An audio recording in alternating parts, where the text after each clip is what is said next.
आणि आता या राज्यातल्या मोठ्या बातमीच्या पाठोपाठच शिवसेनेतली एक मोठी बातमी समोर आली आहे। निवडणुकीच्या पार्श्वभूमीवर सगळ्याच पक्षांनी कंबर कसली आहे।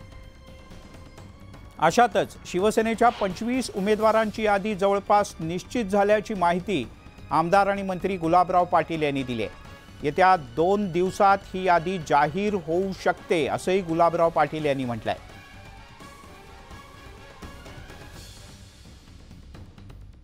आमची उमेदवारांची यादी आता जवळपास फायनल होण्यात आलेली 25 लोकांची आणि ती सुद्धा लवकरात लवकर आदरणीय मुख्य नेते आमचे शिंदे साहेब जाहीर करतील। कधीपर्यंत जाहीर होणार? एवढ्या 2-3 दिवसामध्ये जाहीर होतील असा अंदाज आमचा आहे। म्हणजे भाऊ यंदा लोकसभेत ज्या पद्धतीने जागांवरून तिढा राहिला महायुतीत तसं होणार नाही विधानसभेत अशी चिन्ह ती काळजी तिघं नेते घेत आहेत जेणेकरून त्याच्यामध्ये वाद होऊ नये। तिकडे महायुतीमध्ये जागा वाटपाच्या हालचालींना वेग आल्याची माहिती न्यूज 18 लोकमतला सूत्रांनी दिली आहे। गणपतीनंतर लगेचच महायुतीची प्रमुख नेत्यांची एक महत्त्वपूर्ण बैठक नवी दिल्लीत होणार आहे। या बैठकीत सर्व जागांच्या संदर्भातल्या वादावर तोडगा काढण्यात येईल असं सूत्रांचं म्हणणं आहे। महायुतीत जागा वाटपाची चर्चा अंतिम टप्प्यात असून कोणताही मतभेद नसल्याचं एका वरिष्ठ नेत्यानं न्यूज 18 लोकमतला सांगितलं।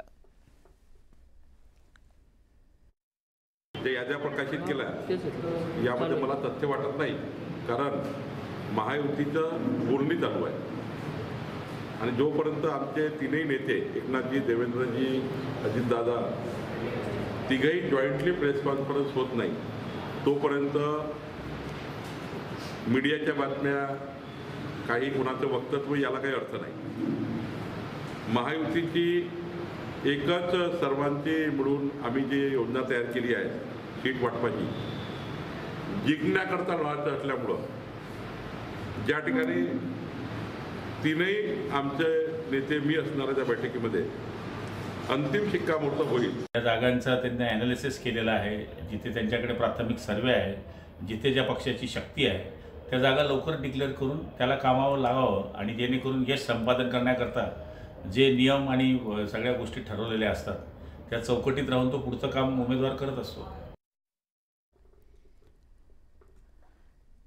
राष्ट्रवादी काँग्रेसचे ज्येष्ठ नेते आणि राज्याचे उपमुख्यमंत्री अजित पवार हे बारामतीमधूनच निवडणूक लढवणार असल्याचं आता स्पष्ट करण्यात आलंय।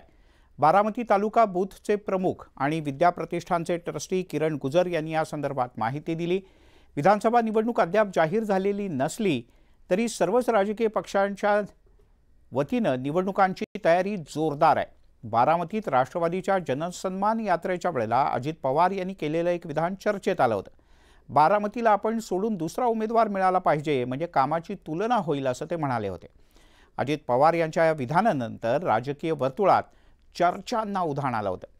अजित पवार बारामतीच्या ऐवजी इतर मतदारसंघातून निवडणूक लढवणार का अशी चर्चा सुरू झाली, पण अजित पवार हे बारामतीमधूनच निवडणूक लढवणार असल्याचं त्यांच्याच पक्षातल्या एका प्रमुख नेत्यानं कार्यकर्त्यानं स्पष्ट केलंय।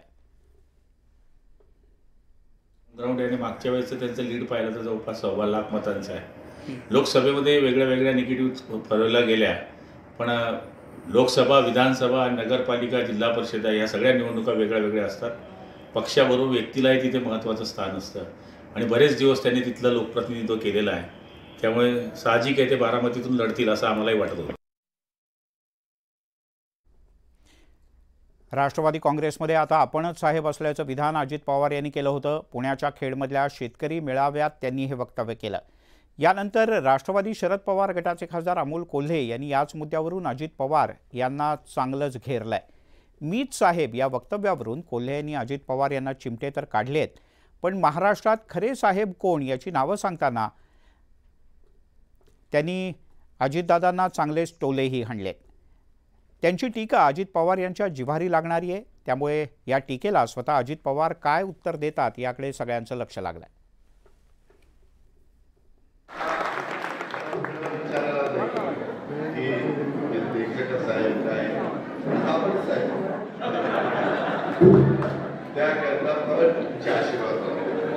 मी तुमच्या विश्वासाला प्रकारात जाऊन देणार, मी तुम्हाला अंतर्पण कधी करून देणार नाही।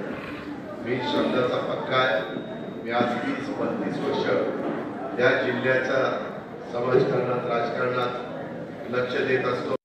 केवळ पक्षाचा अध्यक्ष म्हणजे साहेब होणं नाही, त्यासाठीचा सांस्कृतिक व्यासंग असेल, त्यासाठीचा एकूण सामाजिक व्यासंग असेल, त्यासाठीचं स्वतःच्या कर्तृत्वावर म्हणजे कुणाच्या जीवावर नाही पण स्वतःच्या कर्तृत्वावर उभं राहणं असेल, संकटाच्या वेळी वादळ छातीवर घेणं असेल, केवळ संकट आलं म्हणून भूमिका बदलणं यापेक्षा संकट छातीवर झेलणं असेल, या सगळ्या गोष्टी म्हणजे आदरणीय पवारसाहेब आहेत.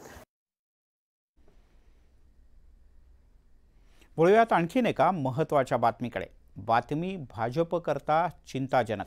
विदर्भात महायुतीची चिंता वाढवणारी बातमी आहे. भाजपनं केलेल्या एका अंतर्गत सर्वेक्षणानुसार महायुतीला 25 जागा मिळतील असा अंदाज आहे. गेल्या वेळेला एकट्या भाजपला विदर्भात 29 जागा मिळाल्या होत्या. यंदा भाजपला केवळ 18 जागा मिळतील असा अंदाज आहे. शिवसेनेला 5 आणि राष्ट्रवादीला 2 जागा विदर्भात मिळू शकतात.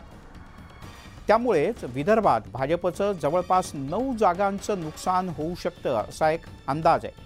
बरं, हे सर्वेक्षण भाजपचं अंतर्गत सर्वेक्षण असल्याचं सूत्रांचं म्हणणं आहे आणि आता याच मुद्द्यावरून विरोधकांनी महायुतीवर निशाणा साधला आहे. विदर्भात